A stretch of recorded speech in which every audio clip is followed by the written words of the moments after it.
घटिया चाल ने तोड़ा मां का भरोसा, प्रेम और राही ने बचाई अनुपमा की जान। दोस्तों, स्वागत है हमारे चैनल पर। इस बेटे को अनुपमा ने अपनी उंगली पकड़कर चलना सिखाया। उसके भविष्य को संवारने के लिए उसने अपनी पूरी जिंदगी खपा दी। आज उसी परितोष यानी तोसू ने अपनी ही मां को ऐसा नासुर जख्म दिया है जिसे देखकर किसी भी इंसान की रूह कांप जाए। क्या तोसू की एक बेहद घटिया, स्वार्थी और नीच हरकत की वजह से अनुपमा हमेशा के लिए अपनी आवाज खो बैठेगी?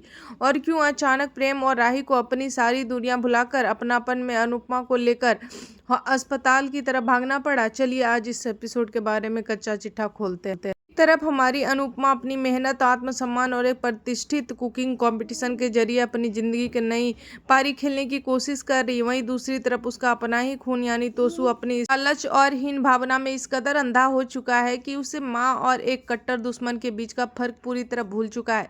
तोसू यह बर्दाश्त ही नहीं कर पा रहा है कि उसकी माँ यानी अनुपमा उससे आगे निकल रही है, समाज में नाम कमा रही है और उसकी अपनी कोई प्रोफेशनल पहचान बन रही है। बस इसी बात से चिढ़कर तोसू ने अपनी मां को रास्ते से हटाने और कुकिंग प्रतियोगिता में उन्हें अपमानित करने के लिए एक बेहद खतरनाक यंत्र रचा, जिससे सीधे अनुपमा की सेहत और उसके गले और उसके अनमोल आवाज पर बहुत बुरा असर पड़ा। सोचकर देखिए जरा, एक बच्चे का अपनी ही माँ की आवाज और उसकी रोजी रोटी पर इस तरह का जानलेवा वार करना कितना शर्मनाक है। तोसू का खौफनाक पर्दाफाश और शाह परिवार का भूचाल। तो अब आगे क्या होने वाला है? क्या डॉक्टर समय रहते ही अनुपमा की आवाज उसकी सेहत को बचा लेंगे?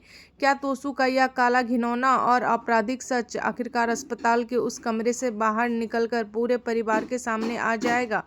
सामने आ रही है रिपोर्ट्स और आने वाले प्रोमो के मुताबिक जैसे ही डॉक्टर यह खुलासा करेंगे कि अनुपमा की इस हालत के पीछे किसी बाहरी बीमारी या गलती का नहीं बल्कि किसी जहरीले षड्यंत्र का हाथ है, शाह परिवार में ऐसा भूचाल आएगा जो किसी ने सोचा भी नहीं होगा। किंजल का गुस्सा सातवें आसमान पर होगा, क्योंकि वो एक बार फिर तोसू को कड़ी